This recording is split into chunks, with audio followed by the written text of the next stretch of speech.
Hello everyone, কি অবস্থা সবার? আজকে আমরা রিভিউ করতেছি টগর সিনেমাটি। এই সিনেমাটা এত পরে রিভিউ করার কারণ একটাই, কারণ এই সিনেমা নিয়ে রিভিউ করার কোনো ইচ্ছাই আমার ছিল না। তবে এই সিনেমাটা যেহেতু মাল্টিপ্লেক্স থেকে এখন ওয়াশ আউট হয়ে গেছে, মাল্টিপ্লেক্সে এই সিনেমাটা নাই, সুতরাং এই সিনেমাটা এখন আমি চাইলে রিভিউ করতেই পারি। এই সিনেমায় অভিনয় করেছে পূজা চেরি এবং আদর আজাদ। সাথে আরেকজন গুণী অভিনেতা ছিল, তিনি হচ্ছে সুমন আনোয়ার। এছাড়া পরিচিত অপরিচিত আরো অনেকেই অভিনয় করলো। এই সিনেমায় একমাত্র যদি ভালো কেউ অভিনয় করে থাকে সে হচ্ছে সুমন আনোয়ার। এবার এসে এই সিনেমার গল্প নেই। এই সিনেমার গল্প এমন একটা গল্প, যেই গল্প নিয়ে বাংলাদেশে মিনিমাম 100 থেকে 150 ছবি তৈরি হয়েছে। আগের জামানায় যে ছবিগুলো চলতো, যেমন মান্নার কিছু ছবিতে সেম গল্প ছিল, তারপরে আলেকজান্ডারের মুভিতে, মেহেদির মুভিতে, এছাড়া রুবেলের মুভিতে, এই টাইপের যে ধরনের গল্পগুলো থাকে, সেম গল্প নিয়ে এই মুভিটা সাজানো হয়েছে। মূলত এই সিনেমাটা কাজী হায়াৎ যে টাইপের মুভি আগে তৈরি করতো, ঠিক ওই টাইপের মুভির মতোই। তবে হ্যাঁ, আগের সিনেমাগুলোতে খুব ভালো বিজিএম ইউজ করা হতো না, বাট এখনের সিনেমাগুলোতে একটু বিজিএম এর উন্নতি হয়েছে। এবং আগের সিনেমার যে ক্যামেরাগুলো, তখনকার ক্যামেরা তো এত ভালো সেটআপ ছিল না, যে কারণে ক্যামেরার কোয়ালিটি বা ভিজুয়ালেশন খুব বেশি একটা ভালো ছিল না। বাট এই সিনেমার ভিজুয়ালেশন ভালো। কিন্তু এই সিনেমাটা কেন যে ভাই মাল্টিপ্লেক্সে মুক্তি দিয়েছে এটা আমার বুঝে আসতেছে না। কারণ এই সিনেমাটা যদি দেখার মতো কোনো দর্শক থাকে, তাহলে সিঙ্গেল স্ক্রিনে, যদি প্রত্যন্ত গ্রাম অঞ্চলের কিছু লোক থাকে যারা একটু বয়স্ক, আগের সিনেমাগুলো দেখতে পছন্দ করে, শুধুমাত্র তারা এই সিনেমাটা দেখতে পারে।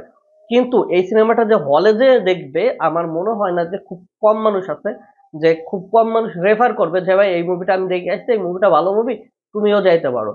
এরকম কেউই রেফার করবে না, কারণ এই সিনেমায় তেমন কোনো গল্প ছিল না, তেমন কোনো প্লট ছিল না, তেমন কোনো কিছুই ছিল না। ইভেন এই সিনেমার যে 3-4টা গান আছে, তো গানের মধ্যে একটা গান একটু ভালো আছে, বাদ বাকি গানগুলো একদমই ভালো না। তো এবার আসে এই সিনেমায় অভিনয় নিয়ে, আসলে কে কেমন অভিনয় করলো। এই সিনেমায় আদর আজাদ ইজ এ জম্বি।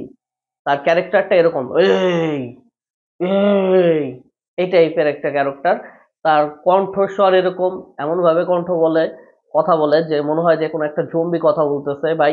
মনে হয় যে অল টাইম সে গাঁজা খাইয়ে পড়ে আছে, এবং গাঁজা খাওয়া অবস্থায় তার যে শুটিং করানো হয়েছে, নাইলে এই টাইপের শুট কেউ নিতেই পারতো না। এবং সবচেয়ে মজার ব্যাপার যে তার ভাইকে মেরে ফেলতেছে, সে আসতেছে ভাই একদম স্লো মোশনে, মনে হয় সে নড়তে পারতেছে না, খুব স্লো মোশনে আসতেছে। একটা মুভির প্রত্যেকটা প্লটে সে যখন হাঁটছে স্লো মোশনে, সে যখন কোথাও যাচ্ছে স্লো মোশনে, সে যখন কোনো কিছু রিভেঞ্জ নিচ্ছে, শয়তানকে মারার জন্য যাচ্ছে স্লো মোশনে। ইভেন নায়িকাকে ভাই তুলে নিয়ে গেছে, সে একটু তাড়াতাড়ি যাবে, সে যাবে অ্যাকশন করবে, তা না, সে যাইতেছে ভাই স্লো মোশনে। এই মুভিটার গল্পটা, যে গল্প, এটা 20 থেকে 25 মিনিটের ভিতরে কাভার করা যায়। এটা দিয়ে একটা শর্ট ফিল্ম তৈরি করা যায়, কিন্তু এই সিনেমার এই গল্প দিয়ে একটা মুভি তৈরি করা যায় না। কিন্তু তারা এই মুভিটা আসলে কেমনে তৈরি করলো, তারা একটা সায়েন্স খাটাইছে। কারণ এই মুভিটা হচ্ছে, ধরেন যে 40 মিনিটের একটা মুভি, সেটাকে স্লো মোশন করে এই ছবিকে আরো 40 মিনিট বাড়ায় ফেলছে। তাহলে কি হলো, 80 মিনিট হয়ে গেল। এবং কিছু কিছু সিন আছে যেগুলো কোনো দরকার ছিল না। প্রথম হাফে আপনি কোনো কিছুই পাবেন না গল্পের, শুধু শুধু গল্প টাইম বাড়াইছে, এবং এটাকে সিনেমা বানানোর জন্য প্রায় 2 ঘন্টা 30 মিনিটের একটা ব্যবস্থা করছে তারা। এবার আসা যাক এই সিনেমার বাজেট নিয়ে। ভাই এই সিনেমার বাজেট নাকি 1 কোটি টাকা। 1 কোটি টাকা দিয়ে এর থেকে হাজার গুণে ভালো সিনেমা বানানো যায়।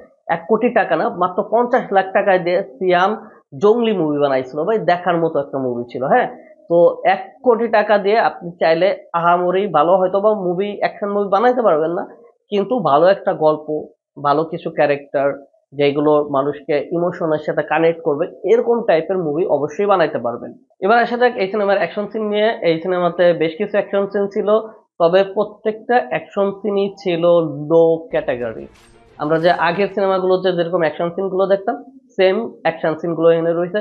মারতেছে সে স্লো মোশনে, আবার হুট করে একটু মানে স্পিড বাড়ায় দিছে, এই টাইপের কিছু ইফেক্ট দিয়ে মনে হচ্ছে যে তারা ক্যাপকাট দিয়ে ভিডিও এডিট করে একটা মুভি বানায়। এবার এই সিনেমার সেকেন্ড ক্যারেক্টার পূজা চেরির কথা।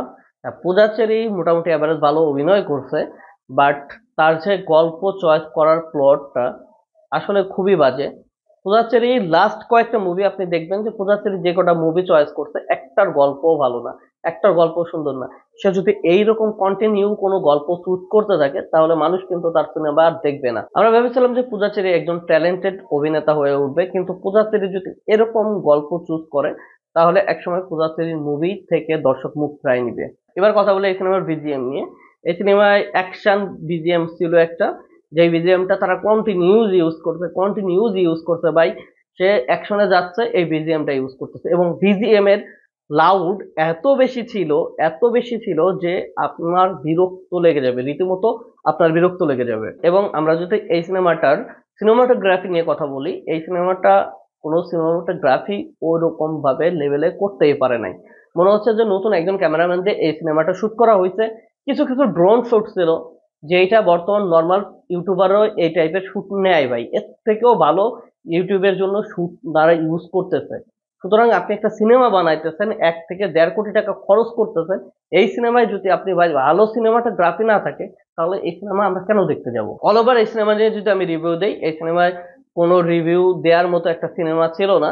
এই সিনেমা এতটাই বাজে ছিল, মনে হচ্ছিল যে আজকে থেকে প্রায় 8 থেকে 10 বছর আগে যদি এই সিনেমাটা মুক্তি পেত, তাহলে সেই সিনেমার সাথে এই সিনেমাটা যায়। বর্তমানে লেটেস্ট যে সিনেমাগুলো আসতেছে, আপনি সাকিব খানের বরবাদ দেখেন, বা এবার আপনি তাণ্ডব দেখেন, দাগি দেখেন, এছাড়া যদি আপনি নর্মাল ছবিগুলো দেখেন, যেমন ঈশা মার্ডার ছিল, উৎসব ছিল, এই টাইপের মুভিগুলো দেখেন, এগুলো অনেক ভালো অভিনয় করেছে, অনেক ভালো মানের তৈরি করা হয়েছে। বাট আপনি এখন যে সিনেমাগুলো আদর বানাইতেছে ভাই, এই সিনেমাগুলো একদম খুবই বাজে টাইপের সিনেমা। আপনি যদি মারুফের সিনেমা পছন্দ করেন, তাহলে এই সিনেমাটা হয়তো আপনার পছন্দ হতে পারে, বা আপনি যদি আলেকজান্ডার বোর ছবিগুলো পছন্দ করেন, তাহলে এই সিনেমাটা আপনার পছন্দ হতে পারে। বাট বর্তমানে যে অডিয়েন্স, তারা অবশ্যই আগের থেকে তাদের রুচি চেঞ্জ হয়েছে। সাকিব খানও কিন্তু তাদের আগের মুভিগুলোর মতো করে না, এখন সাকিব কিন্তু অনেক লেটেস্ট মুভিগুলো তৈরি করে, যেমন আমরা প্রিয়তমা দেখেছি, বরবাদ দেখেছি, এছাড়া এরও আগে থেকে শিকারি দেখেছি, নবাব সিনেমা দেখেছি। সেও কিন্তু তার সিনেমার টেস্ট চেঞ্জ করছে। তো এই টেস্টে যদি এই সিনেমাগুলো তৈরি করা হয়, তাহলে অবশ্যই এই সিনেমাগুলো দর্শক কোনো সময় হল মুখে টানতে পারবে না। পাশাপাশি এই সিনেমাটা যদি মাল্টিপ্লেক্সে মুক্তি দেওয়া হয়, তাহলে মানুষ কিন্তু 500-600 টাকা খরচ করে মুভি দেখতে গিয়ে এরকম একটা মুভি দেখে, তখন কিন্তু মানুষ হতাশ হয়ে যাবে যে আমি এতগুলো টাকা দিয়ে ব্রেনই খেলেও ভালো হইতো ভাই, এই সিনেমা কেন দেখলাম। তখন আস্তে আস্তে কিন্তু দর্শকের হল বিমুখ হয়ে পড়বে। তো এই সিনেমাগুলো থেকে আসলে আমাদের বেরিয়ে আসতে হবে, আমাদের নতুন প্রজন্মের সিনেমা বানাইতে হবে, তাহলে হয়তোবা মানুষ দর্শককে হলে টানতে পারবে।